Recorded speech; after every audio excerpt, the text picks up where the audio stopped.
And the saga of Virtus.pro versus Newbee can now continue. Game 2, Newbee, the flawless, the beautiful, the play. Virtus.pro, The not so much.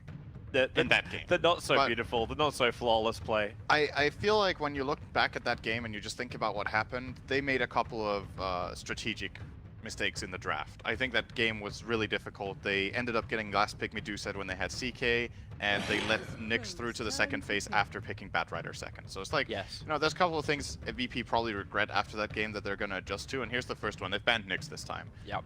We'll see if they want to grab the IO again. Newbee seem to not care about it at all. They're just banning the same as last, Night Stalker, the Darkseer. What did VP ban last game? It was the Lich plus... Was it the Darkseer as well? Or No, that was Newbee's ban. That was Newbee's ban? They banned Lich and... I can't remember. Was it the Shaker or Sanking? I would look it up, but I cannot. I'm gonna try to find it. Actually, don't remember. Watch tab tournaments, the International 2017. Thank you, Toby. Yeah, I got your back, bro. Where is it? It's here. That is not where I'm supposed to click. Keep casting, Toby. I'll find it. It's all good. Let me analyze this draft. Hello, IO. Virtus.pro. Decided to pick that one up. Newbee, Santa Claus getting picked up. I think that was what they meant. We're trying to push him back into being the most picked hero at TI.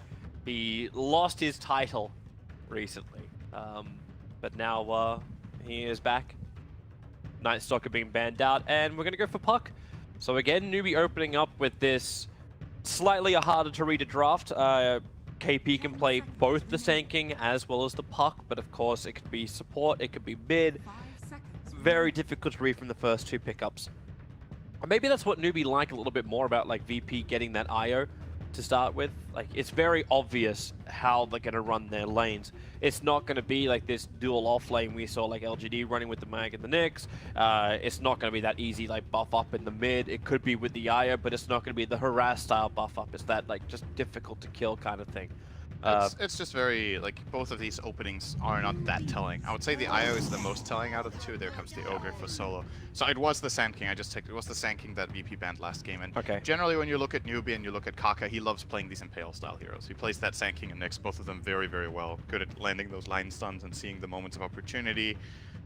So they will be grabbing it this time now that it's through. And I don't blame VP for banning that Sand King, because I think it's been Kaka's best hero for quite a while as well. So, you know, like, pick your poison kind of thing.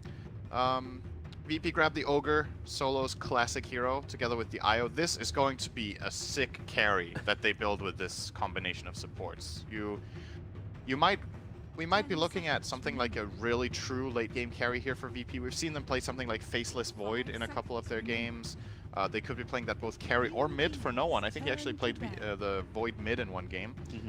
Or we look towards something like VP maybe getting themselves a Medusa type hero that I know Ramses likes to play. Like, he's definitely played that well in the past. Classic carries that don't fit too well with IO would be something like Anti-Mage. You just can't keep up with his pace. You can't really use that together. Yeah. So that is probably not on the menu here for VP. Or maybe they just go back for their own classics, get the Ursa. I don't think he uses Bloodlust too well though compared to other carries, so we'll see. Why don't you just get Magnus as well, VP, so you have the Empower too, and then we go. Then we have a true Loda Alliance draft, you know. It's you like, just sort of like lacquer on team fight after team fight after team fight. Me carry, buff me. That's the Loda Juggernaut draft with No. If you're gonna go full Alliance on this one, you need a lone Druid to get like have the bear, that would actually be nice the bear too. buffed up and go that front. I can tell you, a bear with Bloodlust and Overcharge is really sick. Okay, so then you also need to buff it up with Alacrity. So you have the Alacrity from the mid Invoker, which no one can play, and then you run your lone Druid. Yep. I don't think that's going to be the draft, Toby. I don't think so either. That would be lovely. Yeah. I like seeing that. However, this ban from Newbee I think is very good. They banned the Sniper. That's a hero that Virtus.pro love playing when they have the Ogre, so Newbee definitely with their homework on point here for what VP like to play. And then they ban the Sven, just like, you know, standard IO pairing. It's the standard ban against a lot of teams in the second phase. It's just that the hero who has way too much physical damage, he just can't deal with it early on.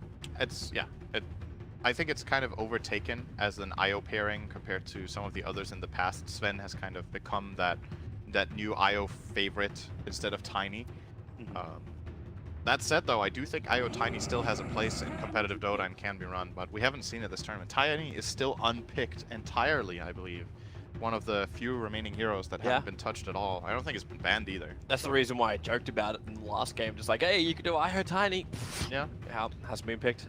This is actually, well, probably one of the few games where a puck gets picked up in the first phase and Drought Ranger is not banned out in the second phase.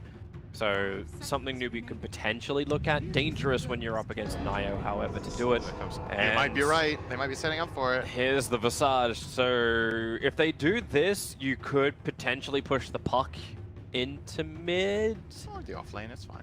Yeah, I suppose the SK can also just be the roaming ganker. Yeah, that's fine. Solo has that they're gonna pick Drow look on his face right now. And when you do we want to pick Drow with an IO? When your eyes start moving like that, that's when you've been Drow or Huskard. So he needs to plan ahead here. This is the tricky part. You kind of have this feeling, okay, Drow is coming. That's what we're expecting. Newbee don't have to do it. They can just do something else. But you just pick a distance closer. That's going to intimidate them not to pick it. You want to not overcompensate for the Drow pick right now. If you pick something that is specifically extremely good against Drow, but not against the rest of the lineup, then Newbee are just like, haha, we didn't want it anyway. And then you kind of cornered yourself. For example, a good example of that would be picking like a PA now. Where like PA is really good against Visage and really good against the Drow, but against Sand King Puck, not so much. Those are like harder matchups. So you want to wait and see if you can get that confirmed read, because else you're just picking a PA now, and then if Newbee go for another PA counter, it might just be too hard to play the hero. You can see they're discussing here like what the options are for what Newbee want to do, and they're going to go for a Lycan here. This keeps their options fairly open. Very strong with IO, by the way, for the reason that Howl is coded as a heal. So together with Tether, you can heal extreme amounts of health by combining those two abilities on the target. I believe if you do a little bit of quick math, at nighttime, Howl gives 400 health, right? It gives 400 health, which means the IO Tether target gets healed 1,000. Because IO gets healed 400, the target gets healed 400, and then the target gets healed 150% of what IO gets healed. So it's a 1k heal instantly that you can just pop with the Tether. It obviously requires that both of them have lost health, etc., but you know, it's cute. Sometimes it seems extremely broken. If you do it right. It's just not a, like... There we go. Okay, so it is going to be the Drought Ranger. Anyway. So it seems interesting to hear something like that, but right now I'm not feeling like they're going to be able to have that damage in time. Lycan's going to take a little bit of time to come online. The Ogre might be out trying to harass the mid, but now with this bonus damage on the field for Newbee, they can just run the lanes quite comfortably. In fact, with a DK being popped up in the mid, it's even easier, because you're not going to be feeling any kind of real pressure to kill off your mid heroes. Two very tanky cores in the mid. You just play someone who's got some good range and can bring them down. If not, actually even put the Drought Ranger herself into the mid lane to go up against that with a little bit of help. I think this game is going to have a very, very narrow window where a lot of stuff will happen. Like the lanes in the beginning will probably play out. You know, Ogre and IO can actually harass and do a lot in the laning stage. Maybe they're not the best kill combo, but they can pressure lanes really hard if they play together. The reason I like this Lycan pick a lot is that he's like a hybrid thing where he is good against the Drow that you're expecting to come later. Lycan is a classic counter pick, just use your ulti and you just run at her kind of style.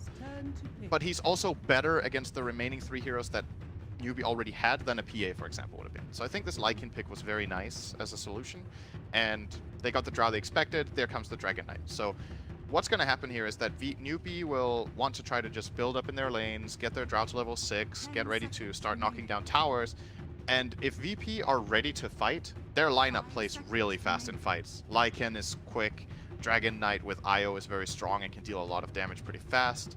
And then you have both of them with Bloodlust. So this VP lineup is mobile.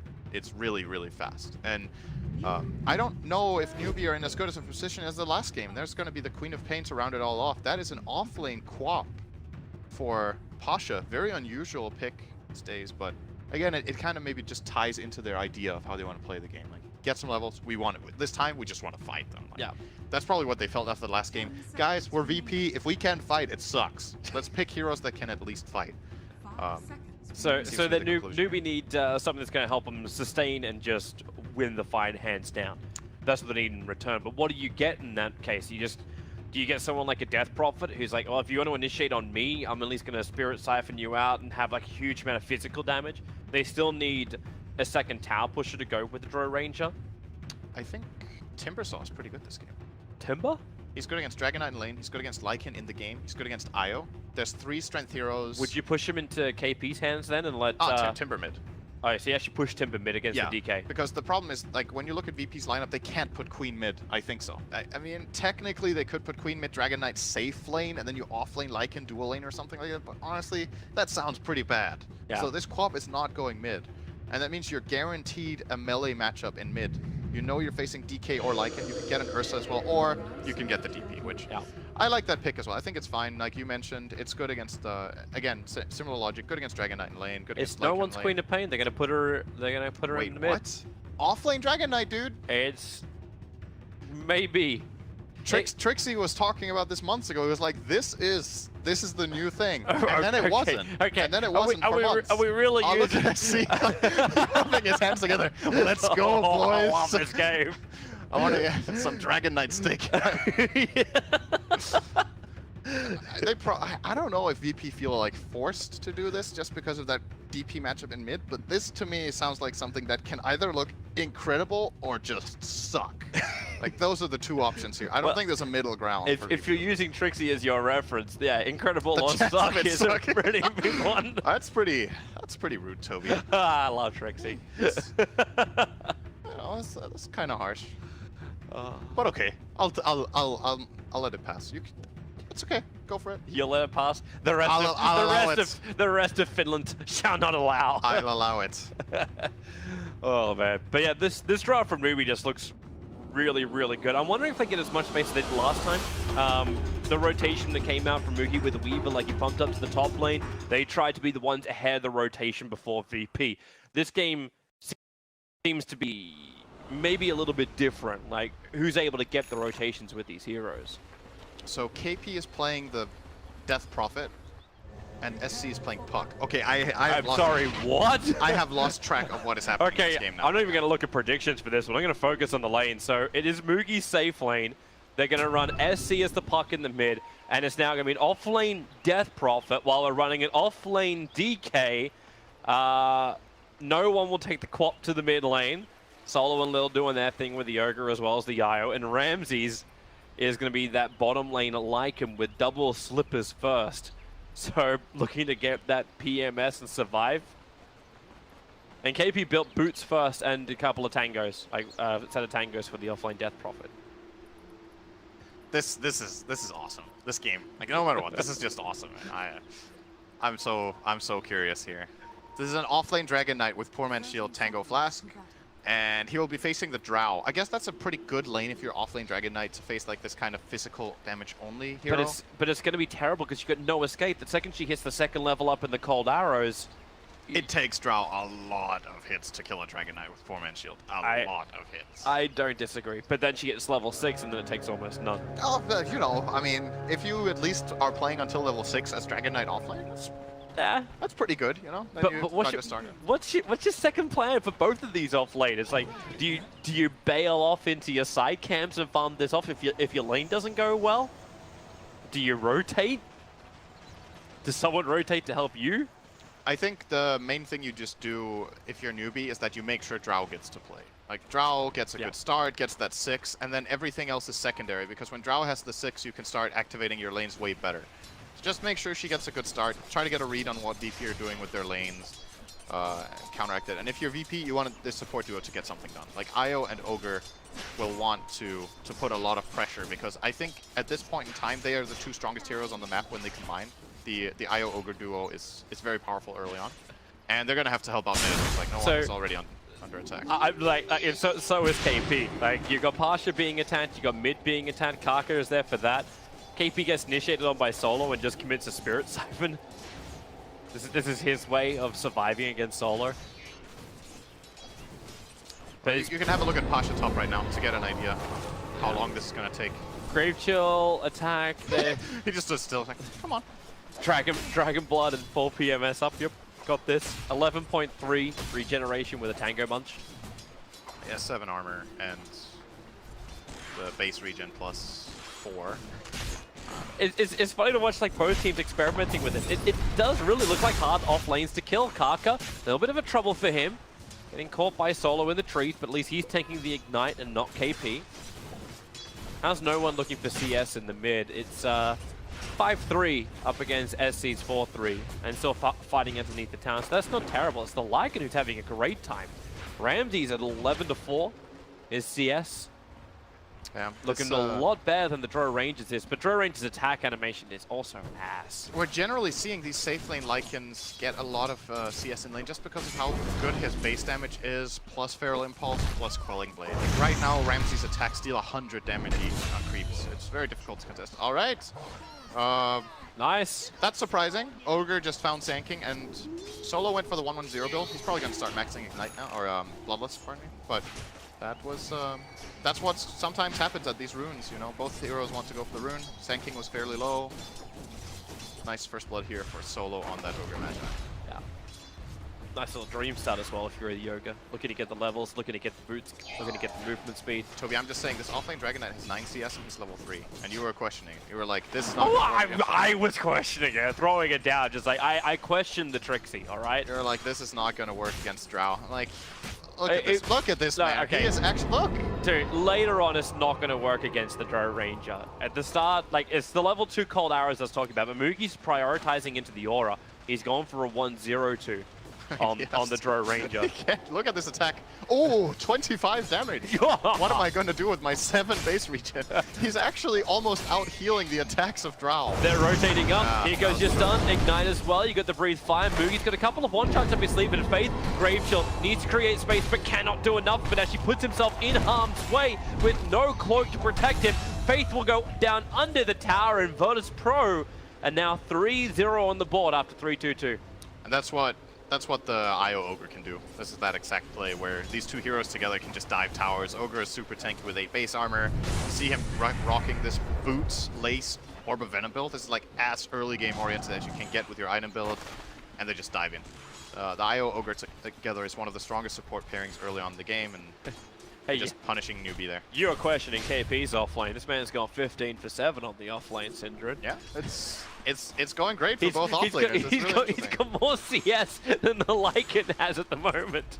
I mean, Dota isn't that simple of a game, you know. Like sometimes, you know, this famous quote from the artist saying, "Anything can work." That's Dota for you right there. It's always that beautiful thing, right? Like no hero is a support. No hero is just like they're not just one thing. They can be anything as long as you can make it work. The cool thing is about this, like Solo as well as IO rotated up towards the top lane, and here they come again looking for Mugi. Mugi reads this coming. Faith, well... he didn't read it. We're just like, see ya, man, I'm out of here. I'm booking it. This is a problem, though. This is what Drow cannot have happen in her games. Yep. She is getting forced into the jungle minute 4.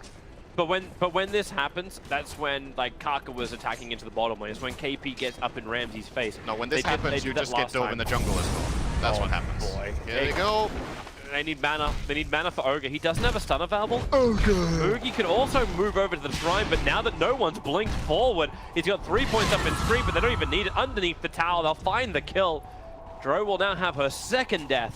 God, I love this hero so much. I miss playing Ogre. That's not something you hear every day, but man, this hero is so fun, actually. Look at that. Is it just the voice lines?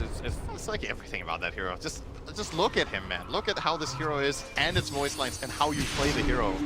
Oh, mid lane, SC, try to play no one. The silence did not last long enough. So what SC was trying to do there was to orb in, get the orb on no one, then level up from the CS and skill coil and coil, but he wasn't fast enough. That was very close to being one of those like perfect level up plays that we see sometimes in that mid lane. That would have been beautiful from SC, but yeah, this is a puck favored matchup, and he even has Drow Aura, so I'm expecting SC to do big things this game from that mid lane. And they're probably going to need it, because their safe lane is doing very small things, or big bad things. They're switching lanes. Yeah. KP's going to TP up to the top. He's finished up Strength Treads on this Death Prophet, and can then go top. His base damage is 77. That ain't too shabby. No wonder he's having some good last hitting. Oh, Faith tried to get into his jungle. Oh, here comes the puck, though. The damage. Does he have enough to kill off Lil? Kaka, he can't reach it for the burst strike, but the Dream Coil is what gets the kill onto Lil. And Solo trapped up. Pasha moves over. Dragon Tail stuck onto the puck. He's got 9-1 charges plus the orb. The orb will move in towards the front lines. Caustic Finale should be able to pop on Solo as he moves towards the tier 1 tower. Kaka, burst strike. He could use it to ensure the kill. The attack from the tower is on Nub. Solo does not have a TP scroll, so they're letting SC take that into the trees and into the tree. There we go, into the trees and found him. He'll take the ignite, he'll take the damage, but SC will get the kill, Solo. Oh, this hero. And he ends a dominating streak. He got 320 gold for a kill on a support Ogre. It's important that the puck gets activated here. This is Newbee's way back into the game. And I'm saying back in, you know, it's 5 minutes in, but that early game was starting to look really scary very fast. It's simply because of it being a Drow strat that got countered very hard in the lane. But SC still has a lot to play around with on this puck, and he is making a very good move for his team there by rotating to the top lane. God, Solo is being such a great pain in the ass to Newbee. Puts the Observer Ward behind the tower, so yep, they'll find Faith. Mugi's still nearby, but he's a level 4 Drow Ranger, like with a 1-1-2. He doesn't have that much presence. And with the puck rotating around trying to help out, they actually moved KP now into the mid lane. You have that game of trouble now. You have that game of beautiful chairs where everyone looks like they're in the correct lane. Death Prophet, now Spirit Siphon, trouble, maybe not. Maybe with a Sonic Wave, KP still surviving through this because of the one charges. He makes a break for the tree line, but no one. The Shadow Strike was still on him. Solo wants to escape. Faith comes up through the rear. You can stun him all you want, but SC now with the double kill, making it 4 in total for him, and takes the haste rune. At 8 minutes is actually, you know, it's Ramses who has it. Chasing SC, he'll have to get himself in range of the Shrine for the heal. Ramses can stick around for the damage, but he decides not to. Happy the Shrine burns. Yeah, force them to Shrine there and then get out. Again, a good counterplay here from SC on the puck. There's a lot of pressure on his shoulders to perform in this game, I think. And he's delivering so far. That play from VP, I think they overestimated how much damage they really had, or they didn't expend the Sonic Wave very early. Maybe they thought they wouldn't need it, but when those 2 siphons came out from KP, he stayed alive very long and got his team those 2 kills. So it was 2 supports for a core kill. It's pretty even at this stage anyway. They're coming again. They're going to get rid of the Observer Ward, which was giving Mugi just the security to stay in his own jungle, but he's on top of an Observer Ward. There is no safety. Kaka was making the most of the top lane space. Dragon Knight is level 8 with 50 CS. So he's a core that they can really play around right now. This offlane Dragon, is he like he's the 2nd highest net worth in the game, only behind the puck right now. Pasha is getting a lot. Could pop his Dragon form here and look to knock down this tower, and I think Newbee will concede it. It seems like really difficult to defend. SC just TP'd in. All right. Maybe. You also have Drow Ranger. Oh, she's so damn close. She needs 13 points of experience right now. She's going to go and get this little... Actually, a little bit more. Kill this Ice Ogre and get her 6. And then yeah. That's going to activate their lineup a lot more as well. Will boost the DP Phoenix, that's a Visage, and the puck. They're smoke ganking top. Oh, it's not an easy kill. If Io is in range, they won't kill this guy. I think that they're thinking twice. Like, Io is not in range. Io is currently farming and waiting for the 10-minute rune. And maybe that's the other thing they waited for, is the fact that Io wants to go back to the rune. Pasha adds the pressure. Death Prophet's TPing in. And they're thinking Io is in range, or else they wouldn't have brought KP in. They didn't need him for this fight, or maybe they did. Pasha will fall. KP gets the kill. Yeah, they actually needed him. I think that TP play would have worked. Io was far enough away. Newbee called the bluff, basically. There were... And KP's going to push. Exorcism is up. They can actually beat into the tier 1 town while the Dragon Knight's down. And Drow Ranger has given them the level 6 now, so she's done her job. Explain me this, Toby. Yeah? How are these fish that DP has flying around, how are they her sisters? What you don't actually understand is underneath that veil is a fish mouth. That really doesn't look like it when you look at that veil, Toby. That looks like a ghost to me. See, you can see the wet patch from her slobbering. Maybe ghosts are just related in a different way. I don't know. Oh, bottom lane. Ramses is actually going to pop the shapeshift here to try to go for Kaka. He has sticks, though. Yeah, he does. He's waiting for the Burrow Strike timing. He'll stun up on Ramses, and in comes Faith. They slow down Solo, and Mugi is coming through the side, so they'll kill off Solo. Ramses, he'll also do his TP. There is no stun to cancel it. But a 1-for-1 trade-off and your expected phase shift, but the tier 1 tower, Mookie will deny on the bottom lane. And they claimed the top one, right? Yeah, that they didn't did. get denied. So that went the way of Newbee. Didn't get the last hit, but it didn't get denied. So good influx of gold for the Newbee squad. And they're gonna need it. Like, they're still, this farming of VP is looking very good in this game. And we talked about the core matchups, like the Drow versus Lycan later on in the game can be very dangerous. So yeah, VP are looking a lot better in this one. It's like how both sides, like I don't want to say they're playing mirror matchups, but they're playing, like, which is very difficult when you start with off-lane DK as well as off-lane Death Prophet. But top lane, VP. Yeah, that's a very, very dead hero. Oh, then again, relocate in. KP Spirit Siphon gives her a lot to fight with. The Dream Coil as well as the Orb attack. KP almost killing on solo. SC will do it himself, but he came in too close for it. The Sonic Wave killing him while he was stunned up. There was 16 one charges that SC wanted to trigger, but he was waiting until the last moment and loses his life for it. Oh, they're gonna go for Pasha here. Birds and Sand King. Oh, in through the rear. How did you get the stun off? Sand King, where are these birds drops? They're waiting for it. They're keeping the damage going so they can turn their attention into the 3 chain stun. First Burrow Strike, second is the stomp down. No one. He's actually got the life to survive this. 11 one charges and will escape. That 10 strength talent as well, that's a lot. And now another tower. So you've taken 2 towers, Virtus Pro, but both have been denied. Yep. And that moment before top where the puck came in, SC made a bit of a mistake in that moment. I think he was feeling the pressure when he TP'd in. So he got the coil off, but he silenced the ground. He actually coiled, silenced, and then orbed. And I think he just silenced absolutely nobody next to that tower. That could have been a very different fight if that would have connected, unless I misread that, but I'm pretty sure he just silenced absolutely nothing. Sometimes those mistakes can be costly mid-lane. Yep, Spirit Siphon, KP's going to get it off right now. Karka looking for the double Burrow Strike. You can see a Solo as well as Pasha trying to dodge it. Sentry Wall's down, so Karka very, very visible. They'll take another 2 kills here, Virtus Pro. Oh, Lycan using Shapeshift, they want to dive. Yeah, they're coming in for the back line. Moogie is around the corner, so is SC. Ramses, that's a lot of damage. The Dream Coil will hold him there. Faith needs more life, does not have it. And the arrows, they're not doing enough work. And in fact, if they can run in closer, SC and Moogie under the tier 2 tower, why run? When you can blink, you do get silenced and locked in position. Moogie will fall. Puck already jaunted herself away to safety. That's a VP dive right there. That's a VP. It was effective, but they're not like letting him go. Karka, he actually DP'd himself into the shrine so they can try and catch up at least Lil, which they will be able to claim into the hands of SC. I tried to relocate out as well. That's pretty big. That's a 100-second cooldown, and honestly, just a bit of a waste from Lil. I think even if he gets out there, not realistic that he can bring back a hero with him or come back alone and then survive. So just a bit of a panic reload that ends up failing here, and that cooldown could matter if Newbee can set up a play in the next minute. They should have heard that he tried to use relocate as well on that companion queue. So. Newbee are prepping themselves for a push. Burrow striking the wolves so SC can actually get the arcane rune. But KP's got exorcism, and I wonder if you now look at KP almost like a Rasta. Like you have to push and push and push every time exorcism is off cooldown. I think the main problem once again is just this Drow is. It's not like he's completely destroyed, but he's still fairly far behind. And this core matchup that he has against this Queen of Pain and Lycan makes it very difficult for him to join fights. So realistically, Moogie has to just farm for the next while, at least until he gets this Force Staff that will help him create some sort of distance. And during that time, his team can try to push, but it just seems really hard for them to be able to just go to a tower, use Exorcism, and expect to get away with that. Like, VP are going to be ready on defense duty with this extremely powerful Queen of Pain they have right now. Level 12 with Veil and 100 CS on no one's quap. It's not easy to just go into that. Thought Moogie was going to be a team player.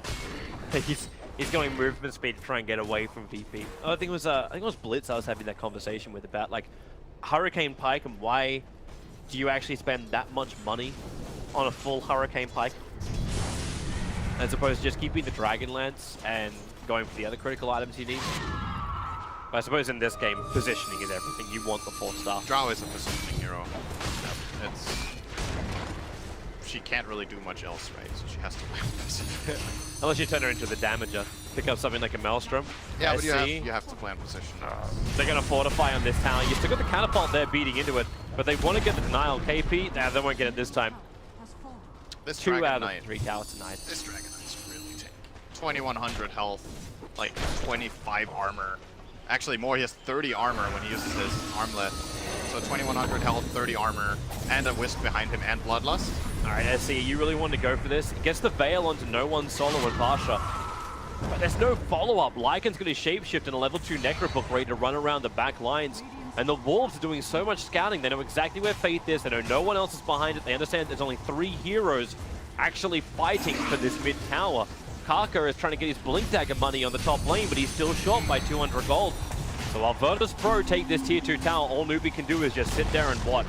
They need both of their blinks, the SK and the Puck. The only upside for is the fact that Newbee was still getting a lot of space to get levels, so he's about to hit his 2nd level up in marksmanship. That's gonna help him quite a bit. It's extra 20 agility. Increases your farming speed by quite a lot. Helps the team a little bit as well, of course, with that aura. That's, what's that, like 7 damage per hero? I guess that. Well, it's 44 right now, and it went to 52. So 8 damage. Oh, not too bad. You're close, yeah. Here comes Sand King's Blink when he wants and it. here's Puck's Blink. So this is a good spike for Newbee to try to use now that they have these items. I think if they just slow this down and just farm, they're going to get picked off and eventually lose. Oh, the Wolves are on SCC's tail. He can't blink. He has to jaunt this orb. And this is bringing him closer towards the tier 2 tower, running away from Ramses. Does he have the time? Phase shift now. Blink will come off cooldown. He's got his TP scroll available too. Another quick orb, but the Yule Scepter, is the orb going to last long enough? DK was already there waiting for him. And Puck needs a way out. Phase shift once more. And now Blink, but he's burning still. SC will go down. Kaka adding pressure to the tier 2 tower on top lane. Actually fakes the blink up and goes down to the tower, but he brings the tier 2 tower down to 524. Made the best out of that situation. The Puck dying is a big deal, but it's a lot of space. At least the chase took them like 15-20 seconds, so they managed to get a little bit of damage out on that top tower. Solo and no one are coming for a kill. Their Observer Ward is looking at the Visage, but what they really want is to draw a Ranger once more. And Smoke will break. A quick gust from Mugi, doesn't actually connect on his target. And Faith, well, getting body blocked up by his own creep wave, has to use the familiar drop to create more space. Failed. Not surprising. And they smoke again. Oh, he smoked in the creep wave with no one, and that got pinged out by the DP. Maybe they're thinking it is going to be Roshan. That's where Lycan is at the moment. I think this is some next level stuff from VP. They wanted them to see that smoke, so that they're scared and standing back, and then VP want to roach, but Newbee aren't taking this bait. Yeah, and Solo is de-warding the Observer Ward. They understand what's going on. This has to be the perfect epicenter from Kaka. They have to get the timing right. There goes your orb. The Forest strikes on the Queen of Pain plus the Gust. Quap will die. No, she won't. Defensive Yule Scepter Ram because the Aegis the Immortal. Dream Call is nice. Puck takes a stun. Quap takes a stun, but she's still alive for the moment on the backline. SC so low. The Wolf of Ramses was finding that kill. A double kill across the board from both sides. VP retreat back to their shrine to trigger it. They keep the Aegis, the Immortal. I want to point out how good of a play this was from no one. That, to many, that would look like a completely idiotic move, what he did. He walked in on the right side here. He's going to get jumped, but somebody has to take the bullet here, because else Newbee get this full combo into the pit. So they're going to send in their Queen of Pain. The moment she drops, they howl. So he gets healed enough here to survive when he blinks out, and then his good friend, no one, that's himself. But it's fair enough. His good friend Lil is going to come in and heal him as well. So that was a very, very difficult fight for VP to play, but I think it was the right setup. The alternative is you run the Dragon Knight to the right, and then Queen stays in the pit.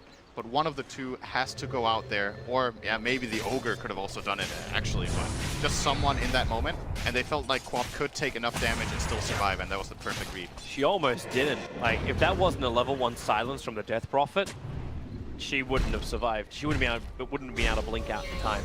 Oh, epicenter. Yep, Kaka lets it rip all over Solo with the orb damage and Soul Assumption. Faith will take the kill.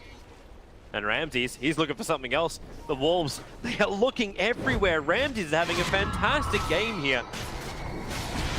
And with familiar drops, no. He's holding on to them. Oh, now they're going to drop. Birds as well, if they want. Looks they like will. They do. That's easy money. Even Dragon Tail something. They commit to one. Relocate top. Dro Ranger, the TV won't happen in time. As you said, the Yule Scepter is up, and Mugi, 13-1 charges, potentially can make a break for the tree line. It's going to use it, but it's already dead. And they're out before Kaka can arrive. Lycan's going to use the shapeshift running at SC. SC does not have a TP on him. It's in the backpack. He has to all jump out. He's on the cliff. This is actually a pretty good position for him right now. Yeah. He can blink into the Roche pit and be fine. Oh, no, better farm, guys. I'm not up here. That's actually so cocky. I can't believe it. What are they going to do to stop him? Lycan cannot scale hills. But they have other heroes that could maybe connect there, you know? Like, I guess he sees something with his ward up top. He sees the ogre. Quap's the only one that would really be able to do it properly. Yeah. Speaking of Quap, Orchid is coming close for no one. These Necrobooks just looking to force the lane every time. Big props to Ramses for how much vision he is giving for every single fight. I don't think there's been a point where VP have been surprised by Newbee's positioning at all. Maybe that's not so great feeding the Necrobook to KP. This hero seems to be really powerful.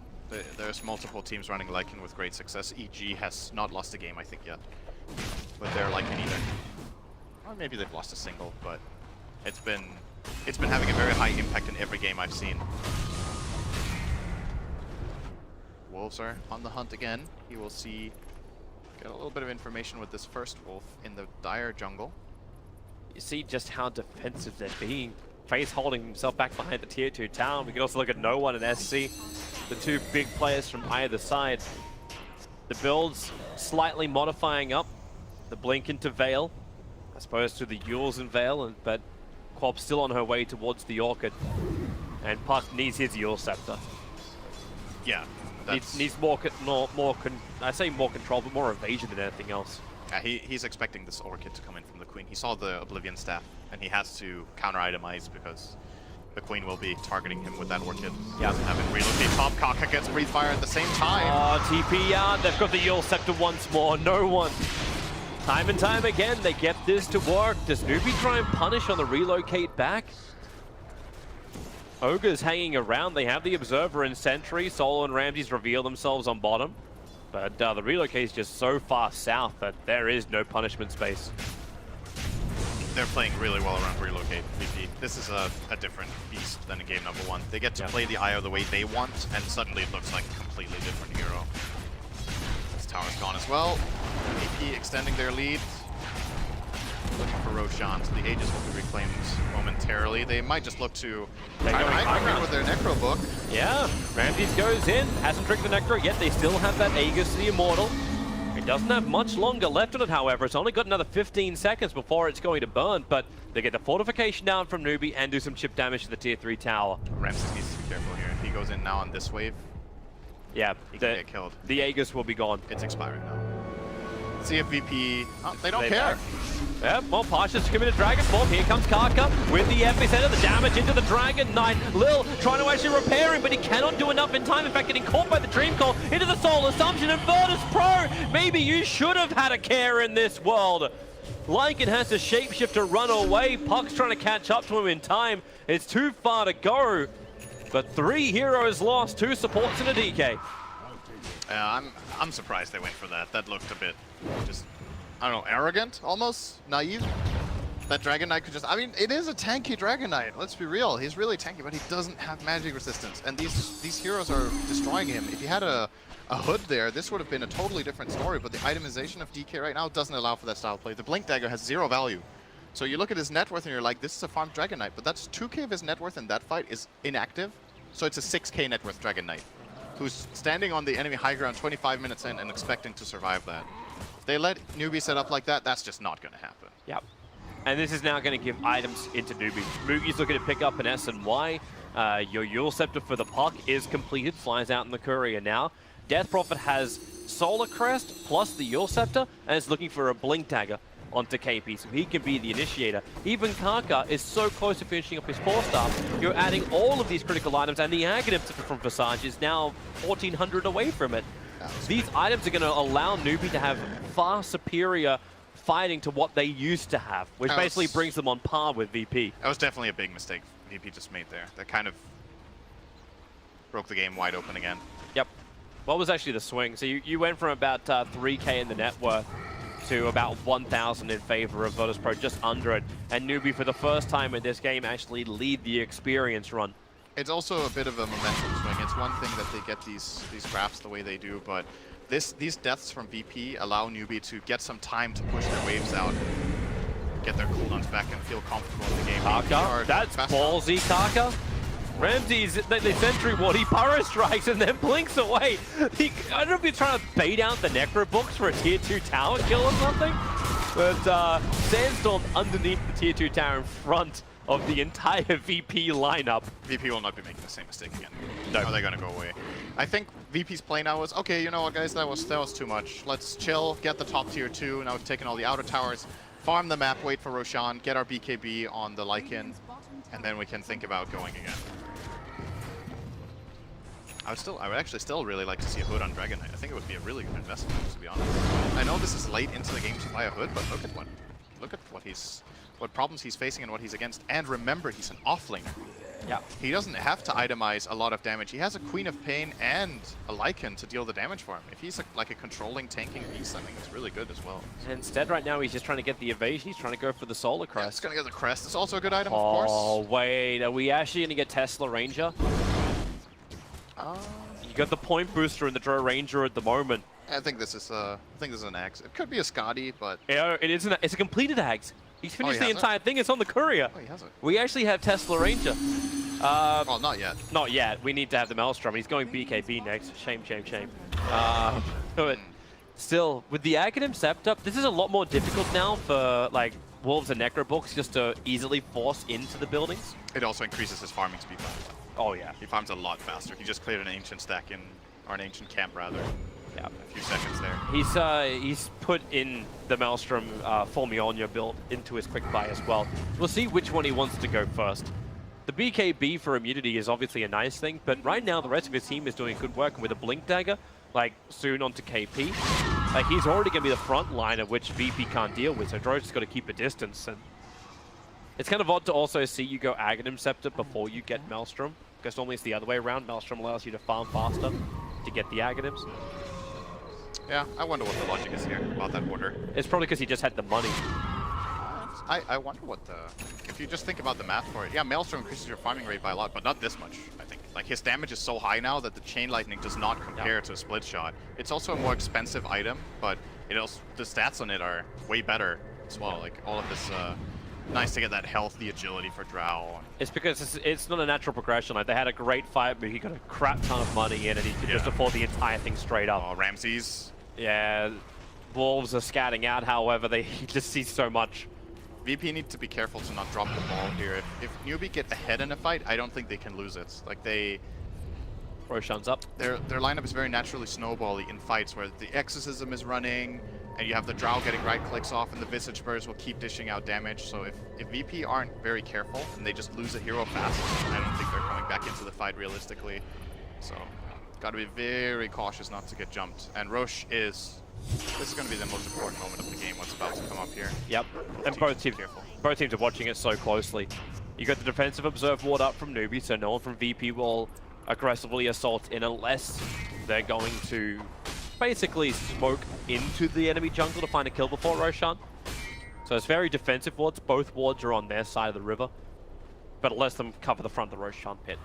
Looks like and then Mugi, Familiars look inside. Mugi changed his plan, by the way. It is going to be the Maelstrom before. Okay. So full damage. It makes so much more sense though, and especially just to get that, and then you can go into the BKB before you finish up the Mjolnir. Yeah, just get the Maelstrom in this. I think this is a better choice. Yeah, he has the Pike to position himself. VP just smoked in his Dragon Knight. They're starting up Roshan, burn the Necro books, burn the Dragon form, and Newbee also. Okay, here comes the TPs.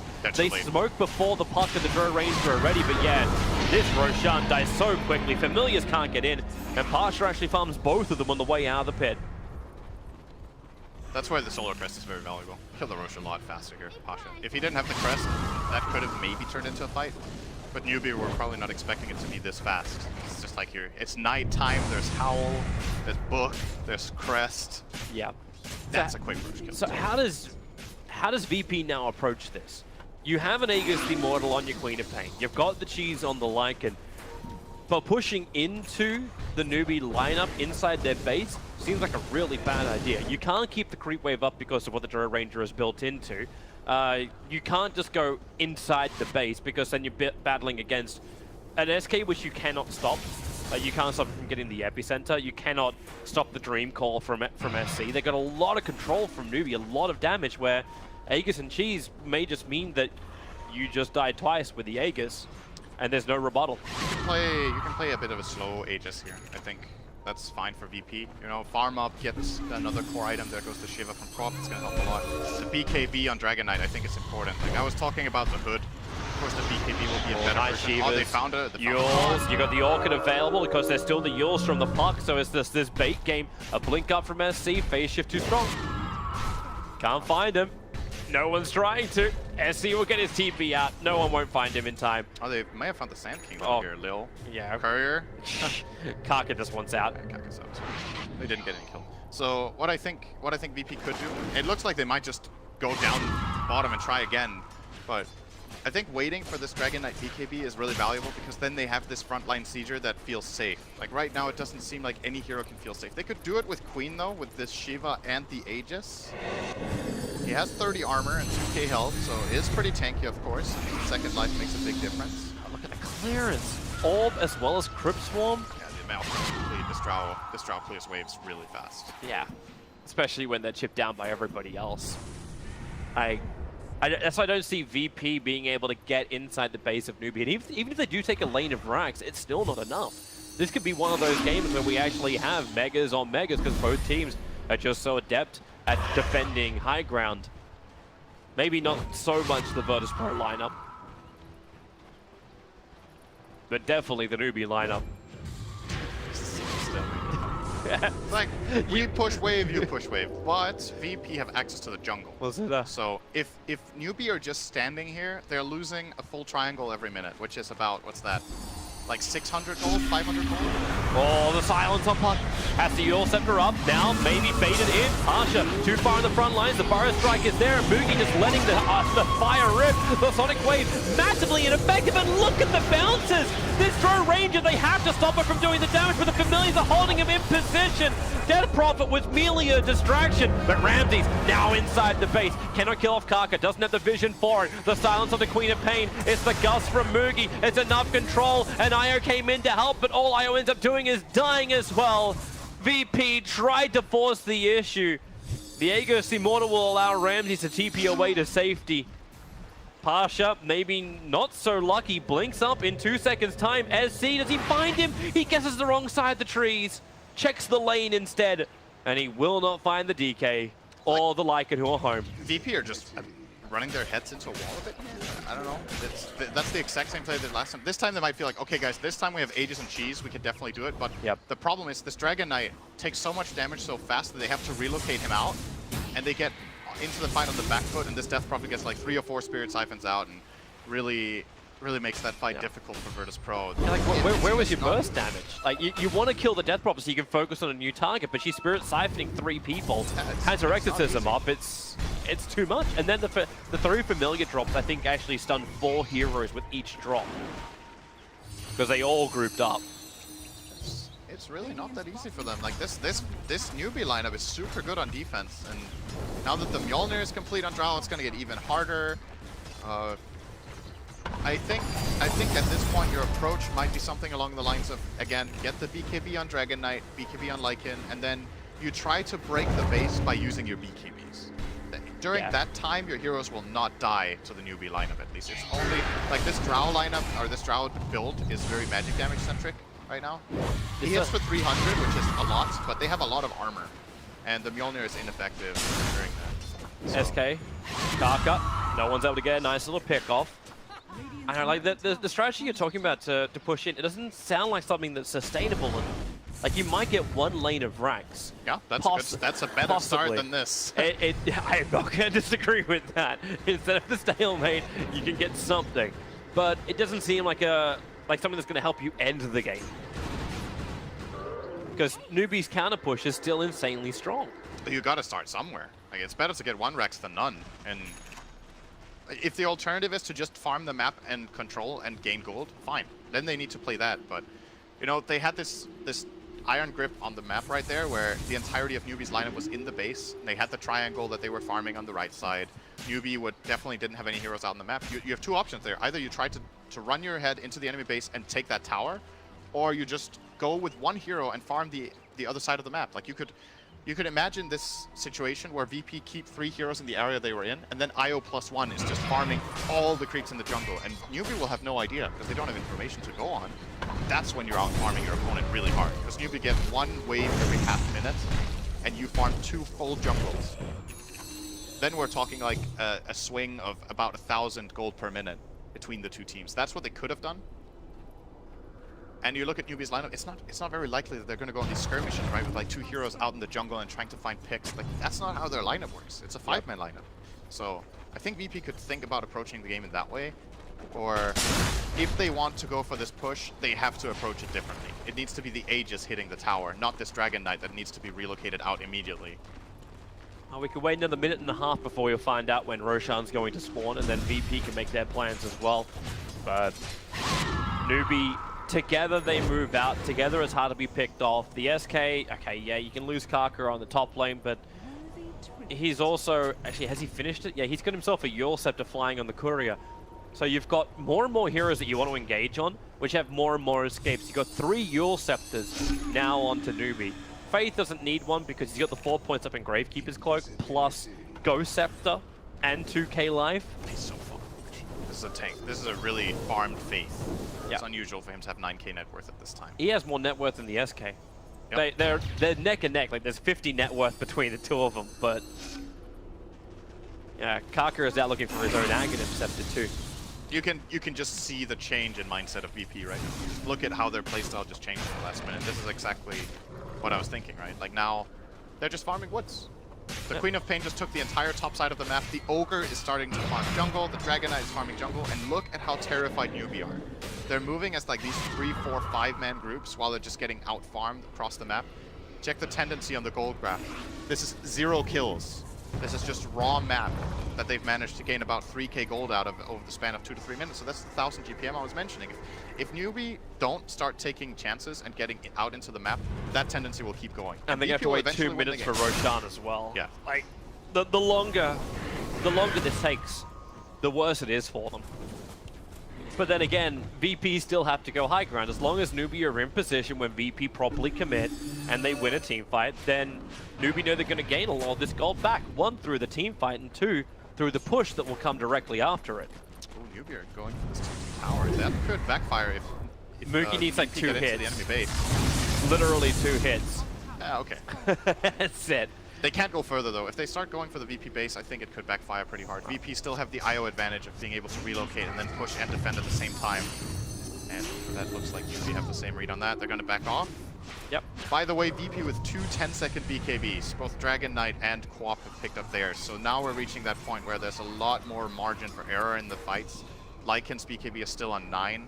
They have a lot of time where this puck has minimal impact. Only that Ag's Coil will be able to get something done. Can Mookie decide what the hell he's going to buy? Like, he went from having his BKB to a butterfly, and now he's got both of them sitting in his I like the idea of not going BKB, honestly. I think it's nice for him to just go more damage.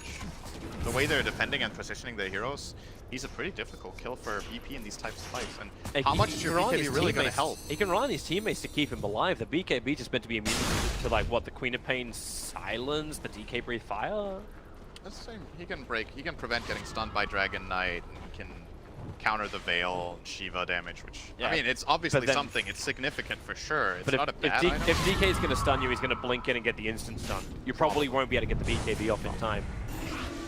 Newbee, this is probably the furthest outside their base they've been in a long time. That's a big rune. That's a big rune. Oh, and no one's able to pick it up. Well, at least that means he'll be able to kill off one of the familiars, maybe. The VP of 5 minutes ago would have run up that hill. I'm just saying. Yes. They would have run up that hill. They're waiting for Roshan. The Orb and the Wolf scan out Roshan, so both teams are aware that Roshan is alive. I still love the split. We're gonna keep in mind the split push power. When you pick up BTs on like a player like SC who was pushing the lane out, he can bounce onto the familiars too. He can just keep the split push going, or Faith can keep the split push going with familiars. Newbee are gonna smoke in, and they need to have a sentry ward down so they understand that the wolf is there. In fact, they get rid of the wolf with the familiars. The ping comes in from Ogre. There's a gem on SC. The Radiant are scanning out. No one's being aggressive. And that's it. Yep. Gemini SC, no one will be able to catch him off guard. No wolves, no shenanigans. He's actually going Dagon as well. They're going for the burst damage on the puck. I think it's a good choice. I thought they would go for a little bit more control, but... Probably try to kill the Wisp, if you can, maybe. Yeah. Oh yeah, with Veil and Dagon.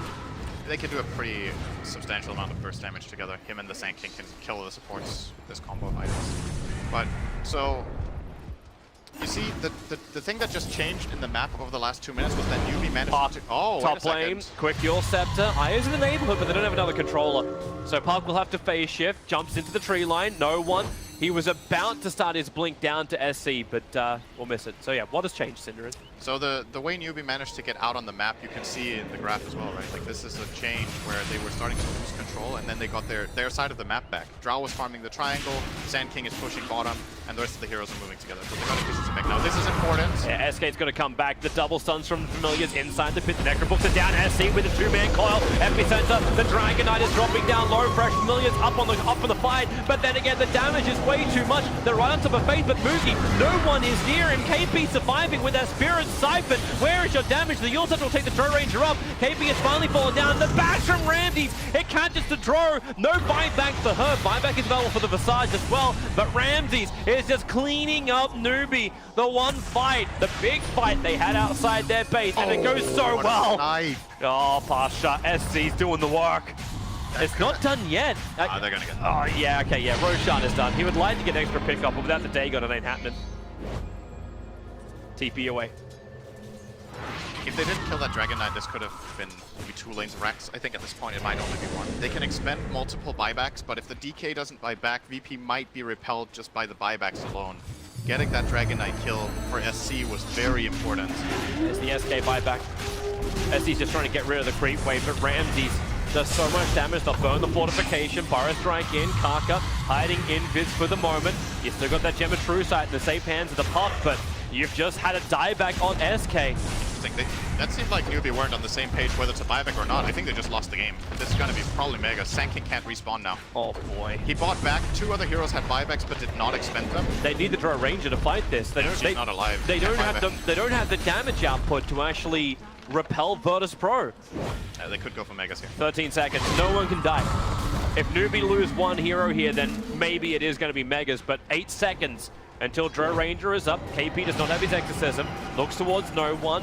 This is more of intimidation to push no one away. Same with Ramses. SC jumps in for the double silence. Lycan into the wolf form, but here comes Moogie! Oh, that damage is still not enough. It's KP who falls down. Moogie needs to get back into safety. He cannot afford to die now. There's no buyback on him. This could be the game right now. There isn't enough firepower in Newbee's arsenal to repel Virtus Pro. Maybe when no one commits so heavily in, SC gonna commit his dream call, but Queen of Pain happy to stand here. KP will fall, and that really is the game. There's so many players from VP here. They have megas up, and no one from Newbee that can really stop them from taking the rest of the base. That escalated very quickly. Yeah, this is probably what VP were hoping to be able to accomplish on their previous pushes, but this time it was set up way better. The fight happened outside of the base. They managed to drag Newbee out to the Roche pit, force the fight to happen there. They had great positioning, good teamwork again.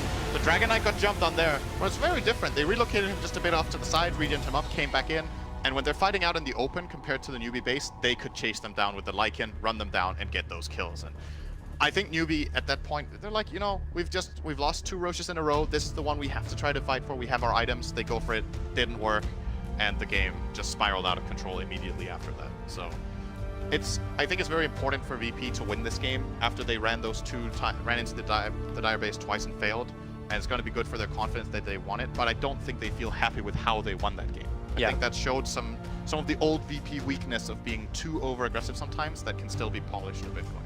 Yeah, and they got the opportunity they wanted from Newbee to actually have them come outside the base. So what they were trying to force, Newbee ended up providing to them, and that gives a 1-1 result, keeping the group stage insanely close, because you can keep tabs on all of that over on all the official websites, and we'll be back for our second series of the day in just a bit.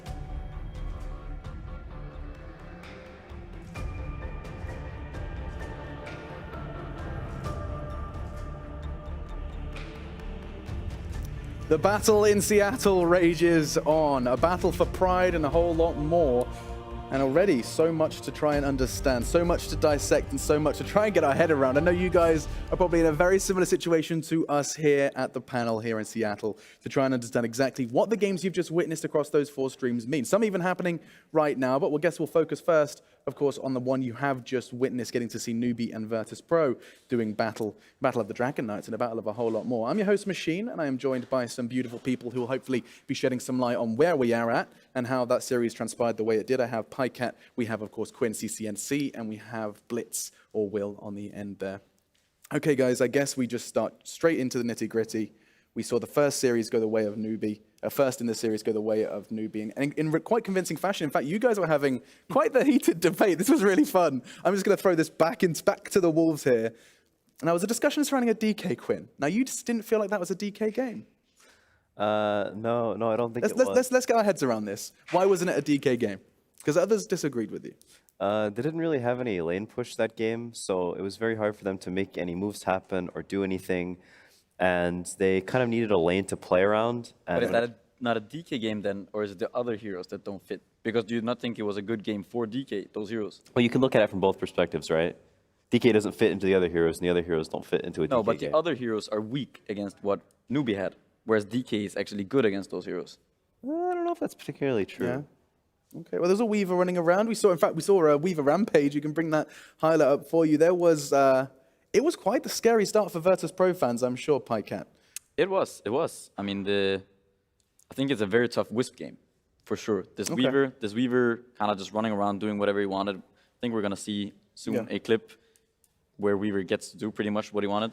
He has a pretty good lane against his Batrider, and he has 2 supports that are pretty much free kills, and it's Disruptor and Wisp. And the CK, we saw him get quite heavily countered by this Dusa Axe. Yeah. Those illusions are just... So where should that Wisp have been? The Wisp, in my opinion, the Wisp should be in the offlane, kind of helping out the Batrider to make sure the Batrider gets off to a good start, make sure Weaver doesn't snowball like he did. And while he does that, he puts a lot of pressure, I think, on the supports of Newbee to kind of stay in that lane. And with that, the DK should be fine in his lane, and the CK will get a lot of farm top. I also think that he went for the wrong item. He went for a very early diffusal bait on that CK, and I kind of think he had to go for an earlier BKB, but... Yeah. Getting into the real nitty-gritty there for a moment. In the second game, there was a DK in the safe lane. No, off lane. Where was he? Yes. He was off-lane DK. They had off-lane DK, and I was asking you, Will, when was the last time we actually saw an off-lane DK? No, for me, it's been quite a long time, and it's one of those things where Pycat brought it up really early on in the panel on day 1, where he said that you need to be diverse with your heroes, and you need to be able to pick heroes that fit situations. Yeah. That is one of the few times that I've ever seen a DK not run in the mid lane, for example. And when Pycat said, like, this is stroke of genius, if you look at just how little damage he takes from these 2 heroes, he can just run at these heroes. They eventually go to the top lane, gank for him, completely set the game up, and now you've got a frontliner in the off lane who has had quite a good time, who can tower siege, and it kind of just balances their lineup overall. It also did something that you brought up as well regarding the draft, where you said if you draft this one hero and they think it's going to go one area and it ends up going to another, then it completely tricks them. So you draft something like the Dragon Knight, you think it's going mid almost certainly, like 99.9 times out of 100, and all of a sudden it's in the off lane. You no longer have this advantageous mid matchup that you previously thought you had. So for me, VP doing all these things, it was just a stroke of genius, and it's showing for me anyways that they have this kind of diverse style that is going to lend itself quite well to this main event. And winning that game was crucial for Virtus.pro as well. Had Newbee gone 2-0, then their upper bracket dreams could very well have been on the cards. However, by splitting it, it starts to get even more confusing. How have you got your head around it, Pycat? You've been saying lots of ifs and buts at me. Let's see. There are a lot of ifs and buts. Right now, what I know, or what I... You know for certain. Yeah, I think DC's run now, I do not think that they can any longer get into... Correct. Seeing as they lost the game 1 to C9, they can no longer get into the upper bracket. They are in the lower bracket, yes. They've got, but I mean, that is, in a way, it's certainty. It's not the best, of course, Quinn, but we can see that game going on right now behind us. This is actually live. You'll be able to catch that on the other stream, but you can check in with it. C9 are now battling to go ahead and make it 2-0. Now, let's not forget, Cloud9's story is head above water. It is fight or flight, and indeed they do seem to be putting up quite the fight. 1 up in the series and 6-1 the score. Now, whilst DC are safe, Cloud9, by winning this, they're making Hellraiser's job a whole lot harder. Yeah, the series is really, really important. The game one was pretty close. It was back and forth, a decent amount of throwing from each team. But Cloud9 pulling it out in the end, it's like absolutely massive. Yeah, what stood out in that first game? When you say throwing from either side, are we talking mistakes? Are we talking... I think just some team fights going back and forth. Yeah. It's, you know, not like the traditional game where you see the team that's ahead winning most of the fights, sort of just snowballing their lead. It was back and forth, and the gold lead and the kills were very minimal throughout the game. You know, 4K gold lead whenever the first Rax was taken. Damn.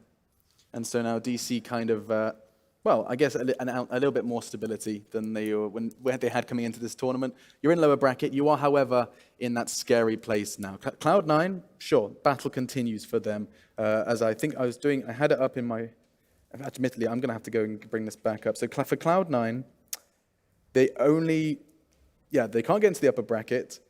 If they win all 4 of their remaining games, which currently they're on track to do, the next game will be versus Hellraisers, so DC and Hellraisers. If they do that, they're safe. Cloud9 completely guaranteed. I do believe that if C9 wins this game, the next game, and they win 1 game against Hellraisers, they should be through. Yeah. Almost regardless. C9 right now, they were 1 point ahead, now they're 2 points ahead of Hellraisers. Yeah. Winning this would put them at 3 points ahead of Hellraisers, and so that would mean that they only need to win 1 game against them. So basically, Hellraisers are in a very tough spot right now. The scoreboard hasn't been updated yet, I believe, to match that Cloud9's latest victory. They should have 3 points. Yes, they'll be looking to make it 4. Yeah. And so Hellraisers are going to face up against, I do believe it was IG, we said? Yeah. IG, and after that, playing Cloud9. So Hellraisers need to go 4-0, as it looks right now, That's their only to make chance. it in. Yeah. That's Okay. tough. So this is their TI. I like that expression you used previously, Will. Like, the next 2 games of Dota are defining their fate. They are the only team that came from the open qualifiers. You know, they are a team that has battled through adversity, and now they have a chance to truly, like, not necessarily make an impact, but they can still complete this dream run to main event. However, it does look like an impending doom, wouldn't you say, Will? Oh, for sure. I mean, especially with C9 winning the way that they did. I'm sure HR were watching that game very intently, and Sure. that game was a nail-biter. That game came down to the nitty-gritty, and that's how most of the games are going to be going forward in the TI. It's very rare that you start to see these stomps. For me anyways, the deeper you get into the tournament, the first few days are going to be these outdrafts. People will have one over the other, but for the most part, if you're going to win, it's going to be you're in for a long battle, you're in for these 60-minute games. Those are the games that are going to really determine whether or not you can continue to go through in this tournament. But, I mean, for HR, that must have been tough, just watching DC go out that way, because you know DC wanted it. It affected their chances so much, and now it's in a weird position where their fate's not really in their hands anymore, because if you watch that game, DC versus C9, DC can't really do anything. They can't go up in the rankings, they can't go down. They're sort of just stuck. I mean, I'd rather be stuck than be at the bottom end of the standings for sure. I'm just trying to get my head around OG as well. So let's just kind of think about this for a second. They're 8 and 6 currently. Let's not forget every team is going to play 16 games. So there is still, they could still get themselves comfortable in that upper bracket. But they did, however, split versus Execration. That's going to cause a huge problem. I think it was 11 was the magic number. 11 is the magic number. Oh God, yeah. So they cannot hit. They can't. They hit 10. Well, So Because they split a series versus Execration. So Execration could have just ruined the upper bracket hopes of OG. it does depend, though, however, if I think Newbee and VP, they have 1 more series each. I do believe, right? They have played, are they 9 and 6? Or what are VP and Newbee? VP and Newbee, they're 9 and, is it 9 and 5? 9 and 5 currently. 9 and 5, exactly. So They have- they have 1 series left. So if those teams, if they drop 1 game and OG win 2-0 against LFY, then there will be a tiebreaker between these. So VP and Newbie both, as it stands, have 10. VP and Newbie? No, No, these are this is updated. just these are updated. updated These are right updated because that series has ended. Yeah. So it doesn't update until the end of the series. Exactly. So VP, Newbie, and IG, all 3 of them have 1 series left. I'm not sure if any of those teams are playing each other. If they are, there just has to be a 1-1, and then there is a potential, if OG do win LFY 2-0. So what you're telling me here, Pele, is that LFY are the judge, jury, and executioner of OG's upper bracket. Yes. That's going to be a big game. There are so many big games to get hyped about. Let me write these all down so we can just realize how your day is going to look. Because I know you're strapped in, you've got your snacks, you're ready to watch some Dota. Let me tell you what your TV guide will be and why you should be getting excited. So let's just get that right. So LFY determine if OG get up a bracket. Just to clarify, lower bracket means you play a best of one for life-changing money. Scary. So LFY versus OG, that's hype. Assuming that VP, Newbee, or IG don't win, if they don't win any game, if one of them don't win any game and OG take one game off LFY, then there will also be a tiebreaker between these teams. How are you so good at this? You're magic. Yeah. I barely got GCSE maths. I can't. There's some stats right there, so you can look at them. Oh, wow. Yeah. Stats matter. Stats matter. Stats, man. They don't lie either. Stats matter. But MMR is still just a number. So we're still waiting for players to get into the lobby for our next game. In fact, we could probably bring up the next games for you if that's a possibility, just to try and get your head around it. But either way, LFY versus OG, that's going to be scary. These are your next games, and these still mean something for a lot of the teams involved. What's the Secret story like? Can we check in with them? I need to stop clicking my pen. I'm terribly sorry. Let me get Team Secret up for you. Yeah, what are their standings? They're not doing super well. Do they even have a chance? I think it might be over for them. Yeah. At most, I think they're 7-7. Is that what it is? So Secret. If they're 7-7, there's probably no I chance. think they're, So they I think can't they're in get the to the DC camp. 11 They're in the DC number. camp, I think. Right. Just your Yeah, I think they're stuck in Right, the they're lower stuck. bracket. because the most they could get if they're 7-7 is 2 wins, 7, 8, 9. So aren't there a few teams who are there at 9 who are in the top 4, Yeah. who if they were to lose, then they could be tied at 9-9 with someone else? Who are you thinking of? Is there EG or 9? EG and 9 as well as TNC. Yeah, so if those teams, if they were to lose, I think if one of them loses. loses, if one of them loses, and like they go 0-2 in their next series, Yeah. and Secret win 2-0 in their next series, Yeah. then there will be 9-9. Tiebreaker should be.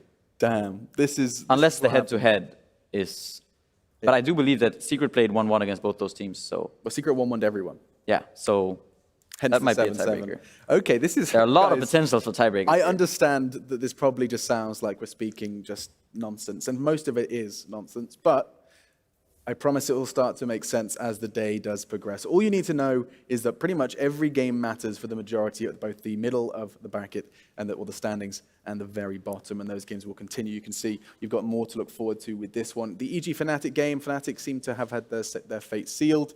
Outside of that, I think Cloud9 DC is the one to watch. Anyone want to add to that? Will, do you reckon Cloud9 DC?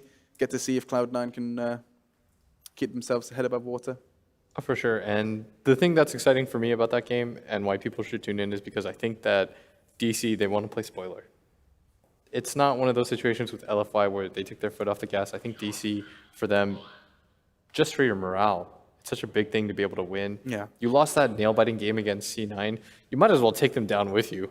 Like, if you're going to lose, at least bring somebody down. Take down the guys who put you in that position. Like, that doesn't feel good. Yeah.